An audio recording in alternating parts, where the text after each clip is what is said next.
And now we have another item for you from Alan Taylor Shearer's podcast, Alan's Antics, entitled This is What Cisgender Means. And with all our content, remember you can click through to visit the original items, whether it's a YouTube video, a podcast, or a blog.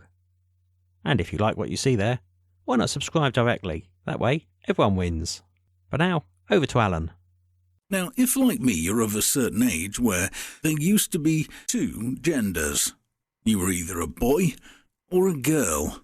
Well, according to Facebook, apparently now there are 72 different genders. But there's one particular word which has caught my attention and seems to be cropping up a lot, and that's the cisgender. That's right, cisgender, not cisgender. We don't have gender for cysts. This is cisgender. It's a word that applies to the vast majority of people. Yes, you are cisgender, probably, possibly, if you identify in that way.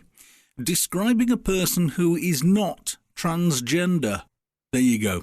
So if you're not transgender, you are cisgender. Apparently. If a doctor announces it's a girl in the delivery room based on the child's body and that body grows up to identify as a woman, that person is cisgender. Similarly, a baby designated male in the delivery room, it's a boy, who grows up to identify as a man, is cisgender.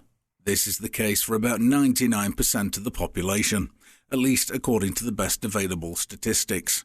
So, you're cisgender, and I bet you didn't even know it. The vast majority of the population are.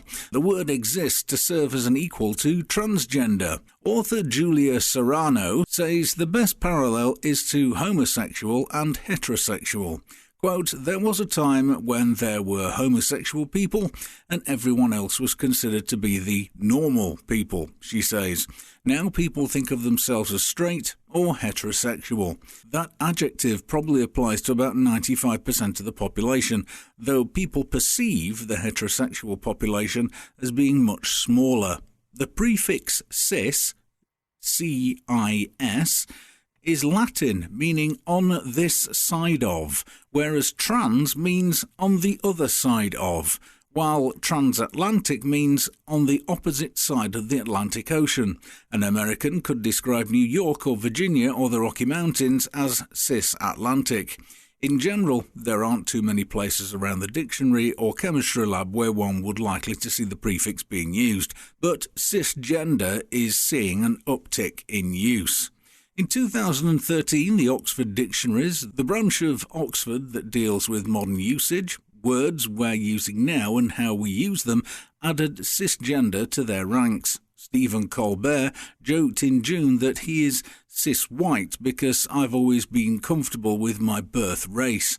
And in February, Facebook added no less than 10 cis terms amongst their expanded options for gender. That's 72. That's right.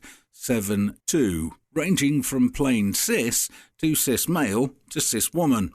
People who use the word to describe themselves are often sending two messages. A, I'm hip to gender politics. Oh dear. And B, I believe people are all the same when it comes to being normal and legitimate, even if their experience of gender identity is different. But there is no consensus on who should use the term or when. Mara Kiesling, Executive Director of the National Centre for Transgender Equality, believes that trying to introduce the word cisgender into more vocabularies when many people still really don't understand transgender is counterproductive for their cause. Quote, it does not help us as advocates, she says, changing the language. Other leaders in the trans community, like Serrano, feel the word is useful for spreading the idea that even if the vast majority of people are not transgender, they too have a gender identity. It's just not one that is challenged or questioned. No one should have to identify themselves as cisgender all the time, just as people don't go around all the time thinking of themselves as either a straight woman or a heterosexual man. But it becomes useful when you're talking in the ways in which people are treated differently in society. And of course, these pronouns are becoming more and more used by the left. These sugar-coated, safe space-seeking snowflakes get really, really upset if you call a girl who looks like a girl and has female genitals, which are internal, of course, and you call her a miss or a lady or a woman or a girl, and she doesn't identify as any of those, then you get in trouble. In fact, in New York at the moment, it's against the law to use somebody's incorrect pronouns. If they decide they want to be known as Z, then you will call them Z. It's a pronoun, like Mr. and Mrs. or Miss or Ms.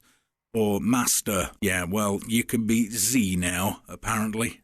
What on earth that means, I've no idea. I've only just discovered what cis means.